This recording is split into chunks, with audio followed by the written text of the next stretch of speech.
famous cave painting possibly explain women's behavior today?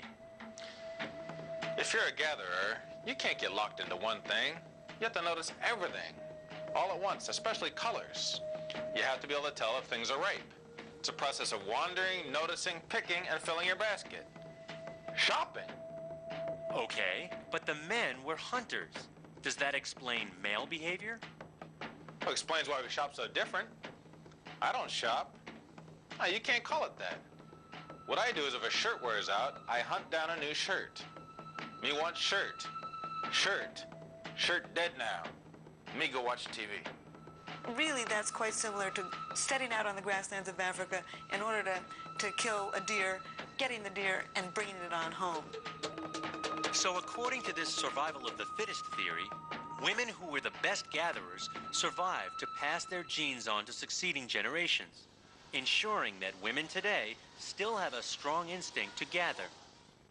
And among men, so the theory goes, it was the best hunters whose genes were passed down. So today, the male brain still retains a strong instinct to hunt. Men like the remote control. You know what we're doing with it? Hunting. Stand back, I'm killing channels. Aaron says, how do you know what's on those channels? I don't. I just want them off my TV. But many scientists doubt the hunter-gatherer theory. Biologist Anne Fausto Sterling has written a book criticizing such ideas. The major problem with it is that we have no way of knowing, just none, what pre-modern human social organization was like. We don't know that women never hunted. We don't know that men didn't gather. It can't be a truly scientific exercise because we can't get at a fossil record of human social behavior. But even if fossils don't give up their secrets, living humans do. We have to turn and go out of here. And the weekend before, I dyed my hair In Seattle, purple. married couple Sean and Laurel are going to be guinea pigs in a unique research facility known as the Love Lab. Dr. John Gottman will use high-tech instruments to analyze Sean and Laurel's physical reactions as they discuss difficult issues in their marriage. Oh, yeah. No needles, right?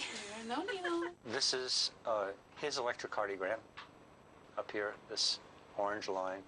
And this one is her electrocardiogram. One of his goals is to look for differences between males and females under stress. Who sweats more during an argument, a man or a woman? Whose heart pumps faster? And most important, who jiggles? Jiggles? Yes. Dr. Gottman has even wired the chairs to measure nervousness. As Gottman and his colleagues take the pulse of this relationship and dozens of others, they see basic differences in the ways men and women communicate. Dr. Gottman believes these variations may be connected with recent findings about the way male and female brains work. Men have very specialized regions in which, language occurs, for example. It's on the left side. With women, it's more likely to be both right and left. Men are in a lot more trouble if they have brain damage of a particular center. They did a study. They found out that women, on average, will speak 7,000 words in a day. Men, 2,000. That explains a lot to me right there. So many times I come home, Erin swears to me I'm in a bad mood or I'm mad at her, and now I realize I'm just out of words. I've already done my 2,000. She's got 5,000 left. Indeed, women really do have linguistic skills, and we know that there's brain physiology of it. They do have more neurons in the language centers, and I think that comes from millions of years of literally talking to their children. What this explains is why there's such a difference when you ask a woman how she feels versus a man how he feels. A woman has verbal centers on both sides of her brain. She's got emotional centers on both sides of her brain. She's wired like a supercomputer. If you ask her how she feels, she's got instant access. She's got 1,000 words for how she feels, and she can get them right now. Ask a man how he feels. He's got to saddle up the donkey, pack a lunch, go over that dirt road to the other side of the brain. He looks around his emotional center. If he doesn't see a big war breaking out, he figures everything's all right. He comes all the way back, and he's got his answer.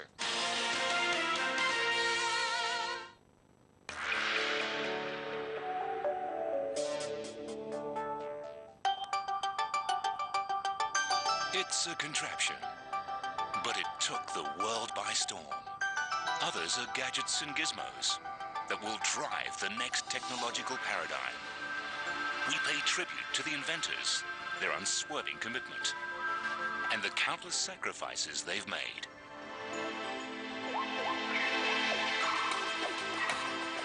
Pure Invention. Weekends on Discovery Science.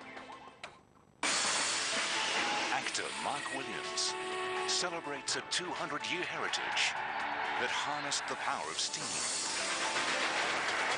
evolved into a network that changed lives and carried with it livelihoods, needs, and dreams. It's extraordinary! An engineering feat 200 years in the making with Mark Williams on the rails. Sundays on Discovery Science. The ocean, planet Earth's final frontier. Experience the drama of each aquatic mission as new light is shed on a deeper understanding of this alluring and mysterious realm.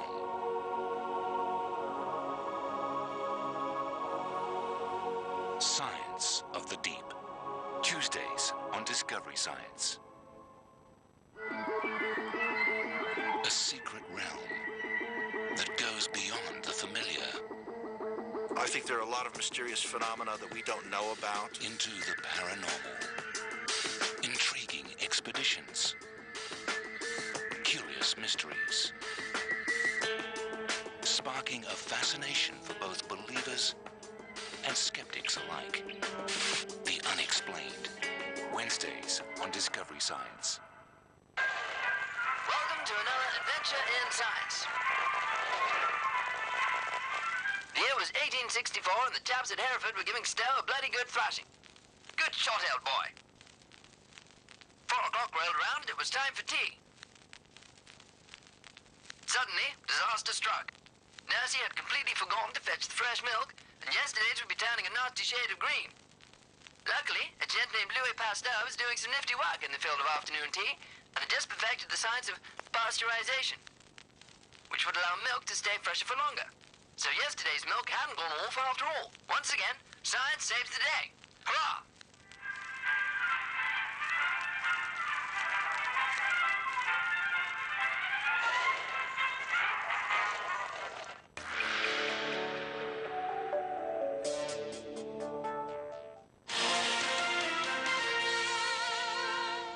So let me tell you what I saw. Research like Dr. Gottman's proves that despite gender differences, male and female brains perform equally well.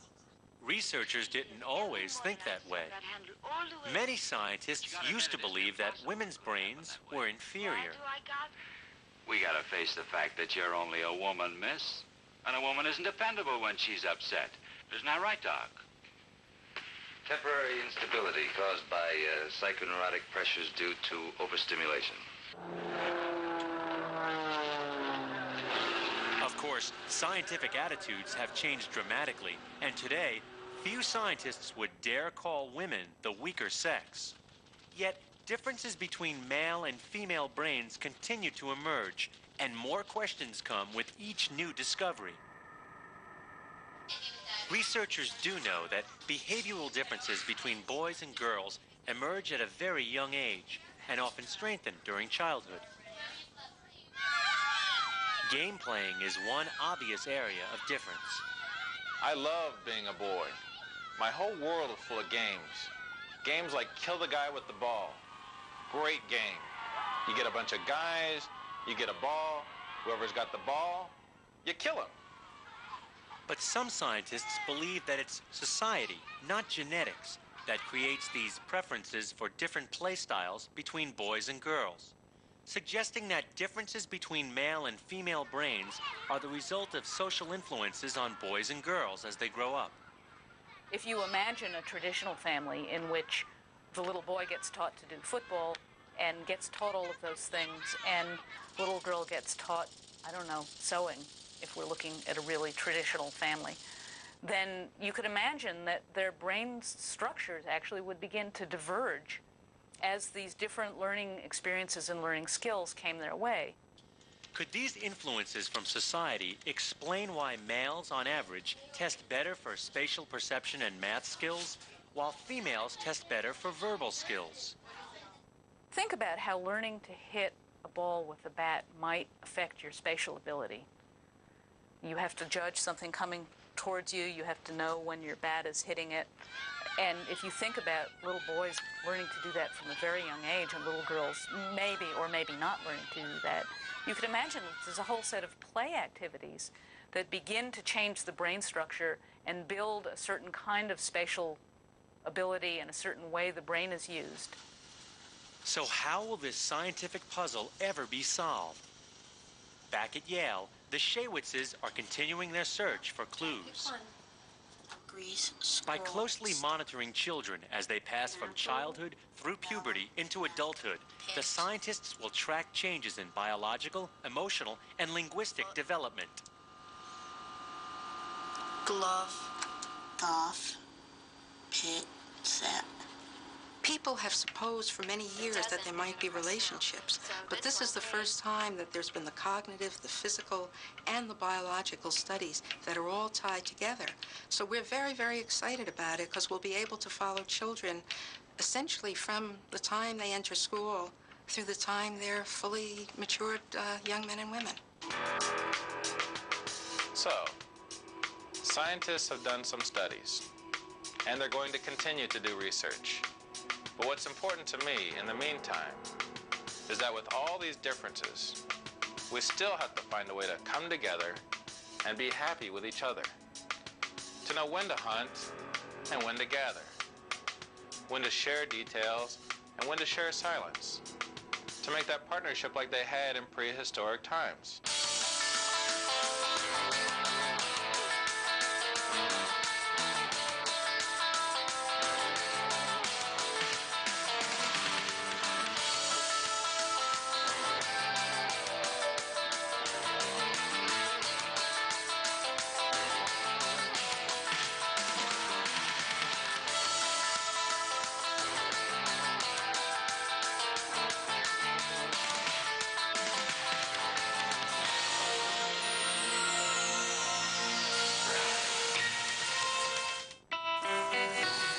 This April on Discovery.